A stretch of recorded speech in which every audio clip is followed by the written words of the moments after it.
Welcome, my bountiful friends.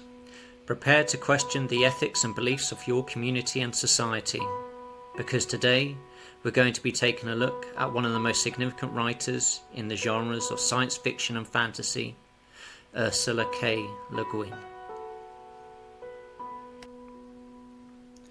Today we will be exploring this wondrous and deeply intelligent literary pioneer.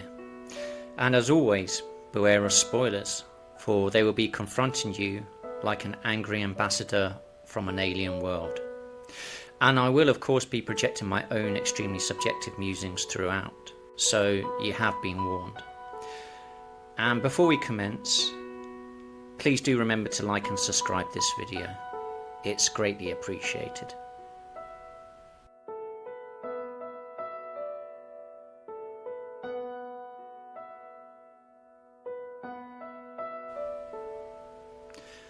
Ursula Kroeber was born on October 21st, 1929 in Berkeley, California, into a household that was anything but ordinary. Her upbringing came from an amazing pedigree, and she was steeped in intellectual rigour, cultural sensitivity, and a reverence for storytelling that would shape her life's work. Over the course of her nearly 9 decades, Le Guin became one of the most respected and distinctive voices in American literature. Not through sudden fame or institutional endorsement, but rather through a slow, deliberate cultivation of craft, vision, and philosophical depth.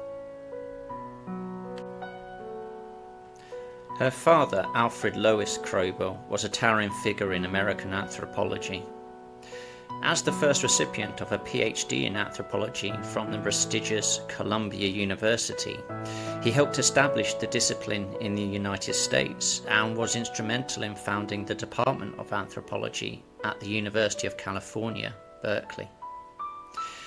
His work focused on the indigenous cultures of the American West, and he is perhaps best known for his documentation of Ishi, the last known member of the Yahi people. Alfred's approach to anthropology was both scientific and humanistic, emphasizing the importance of cultural relativism and the dignity of marginalized people. Her mother, Theodora Kroeber, was a writer and biographer whose most famous work, Ishi in Two Worlds, which was published in 1961, brought her husband's anthropological work to a broader audience. Theodora's literary sensibility and Alfred's ethnographic precision created a home environment rich in books, ideas, and cross-cultural dialogue. Ursula grew up with 3 older siblings, including Karl Kroeber, who would later become a literary scholar.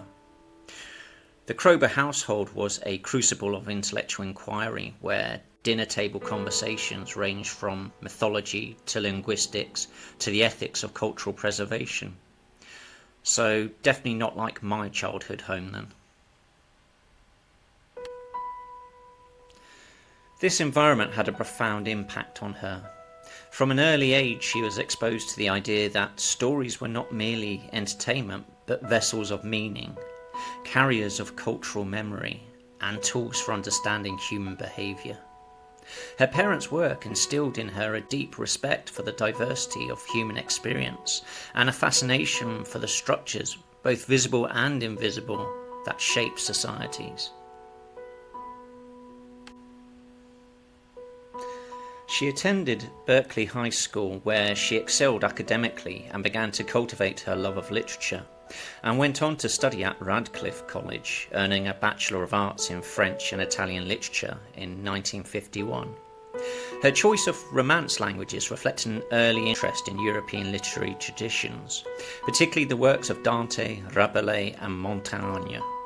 She then pursued a master's degree in Romance literature at Columbia University, which she completed in 1952.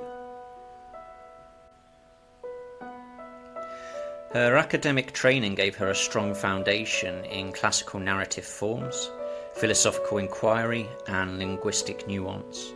She was particularly drawn into the interplay between myth and language, and her studies deepened her appreciation for the symbolic and metaphysical dimensions of storytelling.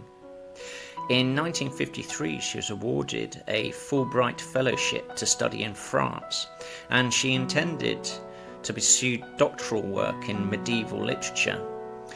It was during this time that she met Charles Le Guin, a historian from Georgia who was also studying in Paris. Their meeting was serendipitous and transformative. Ursula and Charles fell in love quickly, and they married later that year. Her decision to marry Charles marked a turning point in her life. She chose to abandon her doctoral studies and return to the United States with him, beginning a new chapter that would eventually lead to her literary career. The couple settled in Portland, Oregon, where Charles took a teaching position at Portland State University. They built a life together that was grounded in mutual respect, intellectual companionship, and shared values. They had 3 children, Elizabeth, Caroline, and Theo. Le Guin embraced motherhood with seriousness and joy, but she also maintained a disciplined writing practice. She often wrote during the early morning hours before her children woke up, or during quiet afternoons when the house was still. Balancing domestic life with creative ambition was not easy, especially in the mid-20th century when societal expectations often relegated women to the role of homemaker. She resisted these constraints not through overt rebellion but through a quiet persistence. She did not see her roles as mother and writer as contradictory. Rather, she viewed them as complementary expressions of care, imagination, and intellectual engagement. Her early attempts at publishing were met with rejection. Throughout the 50s and early 60s, she submitted stories to science fiction magazines and literary journals, often receiving polite refusals. Editors found her work too philosophical, too strange, or too literary for the genre conventions of the time. But she persisted, refining her voice and experimenting with form and theme. She was not interested in mimicking existing trends. She was interested in building worlds that reflected her own metaphysical and ethical concerns. Her major breakthrough came in '68, not with a sci-fi novel, but instead a fantasy. It was A Wizard of Earthsea, the first volume in what would become the beloved Earthsea series. The novel was initially marketed as a child's book, but its lyrical prose, mythical structure, and psychological depth attracted readers of all ages. The story of Ged, a young mage learning to master his powers and confront his shadow self, resonated with themes of identity, bounce, and moral growth. In '69, she published her arguably most famous work, The Left Hand of Darkness.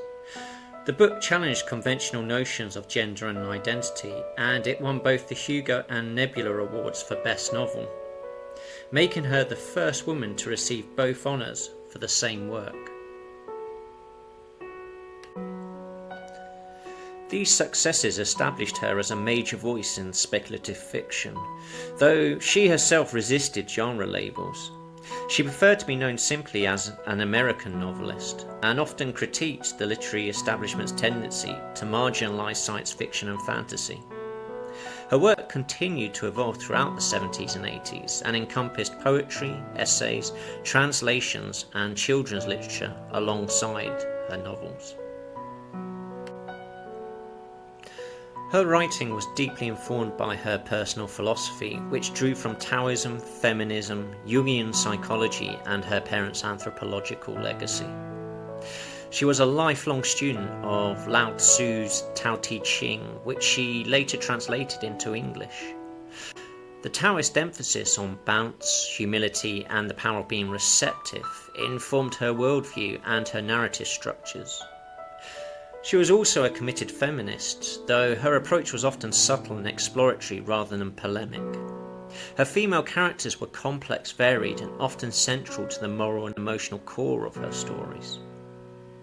She was also known for her generosity towards other writers, her thoughtful correspondence with readers, and her refusal to compromise her artistic integrity for commercial gain.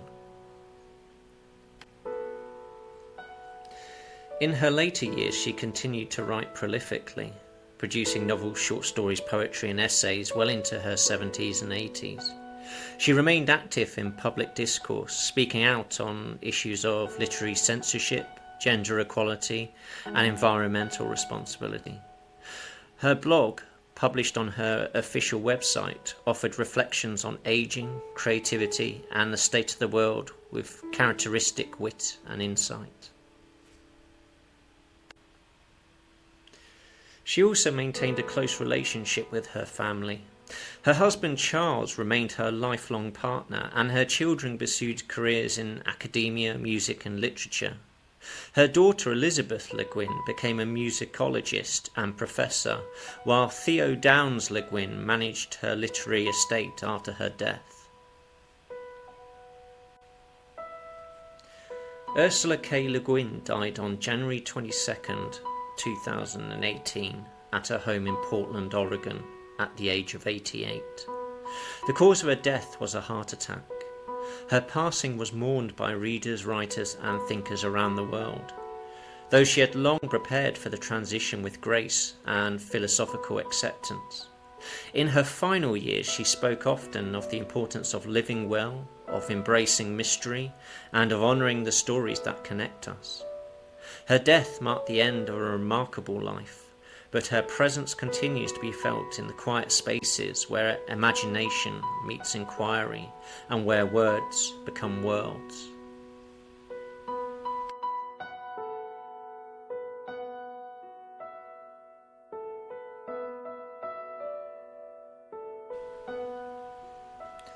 Le Guin's literary influences were as layered and expansive as the world she herself created. Her writing drew from a rich tapestry of philosophical traditions, classical literature, and speculative fiction, all filtered through a deeply personal lens shaped by her upbringing and intellectual curiosity. One of the most profound influences on her work was Taoism.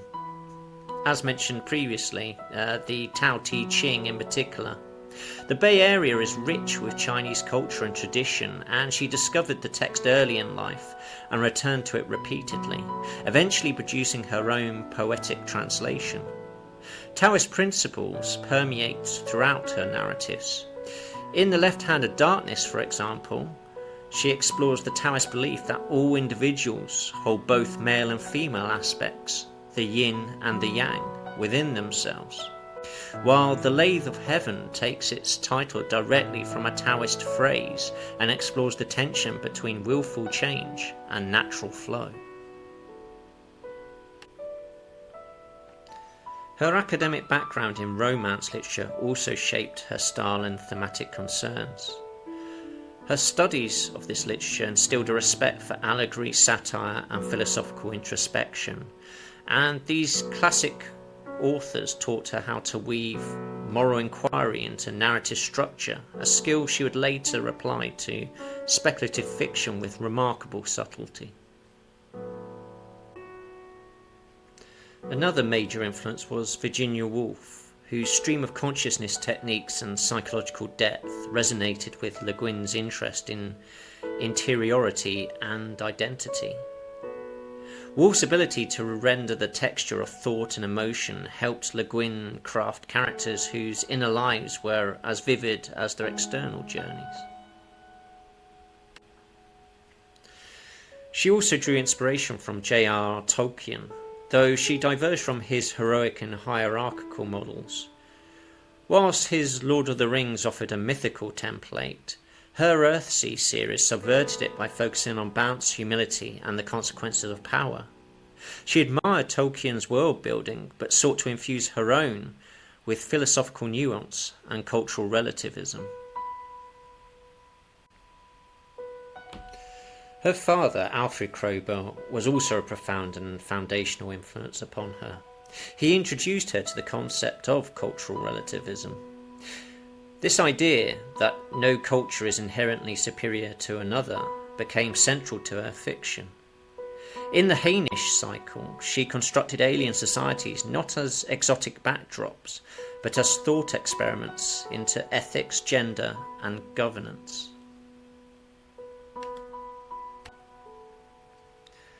Finally, she lived through a period of great gender transition and was influenced by feminist thinkers, though she often engaged with the ideas through calm narrative that avoided finger pointing and blame. Her later works, such as Tahanu and The Dispossessed, interrogated gender roles, domestic labour, and the politics of care, reflecting a deeper engagement with gender philosophy. Her influences were not merely literary, they were philosophical, anthropological, and deeply personal. She synthesized these threads into a body of work that challenged genre boundaries and invited readers to rethink the nature of reality, identity, and power.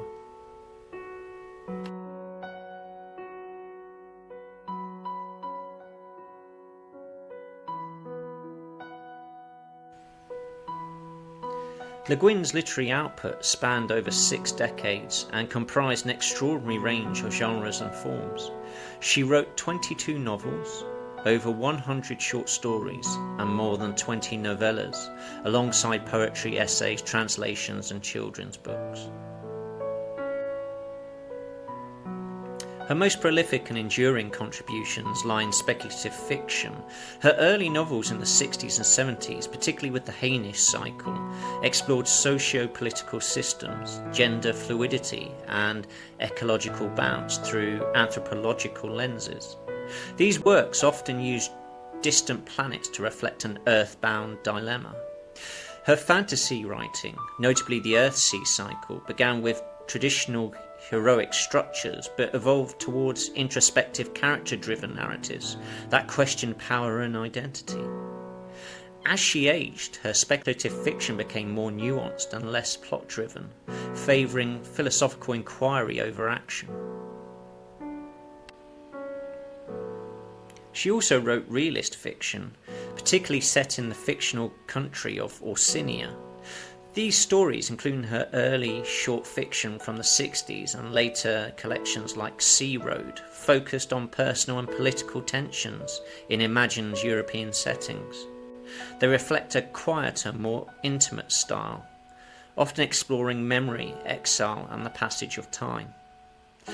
These works became more contemplative in her later years, shedding overt political commentary for subtler emotional resonance. Her short fiction and novellas span speculative and realist modes, often serving as experimental spaces for ideas that didn't fit into longer forms. Collections like The Compass Rose and Changing Planes showcase her ability to compress vast philosophical and cultural systems into brief, elegant narratives. Over time, her shorter works grew increasingly lyrical and abstract, reflecting a shift from external world building to internal landscapes. Her children's books, written throughout her career, blend mythic structure with general moral inquiry. These works often feature animals, nature, and subtle lessons on autonomy and kindness. Her later children's stories became more poetic and minimalist, mirroring her broader stylistic evolution. Across all genres, her writing matured from structured idea-driven narratives to fluid, introspective reflections, always anchored in a deep respect for language, myth, and human complexity.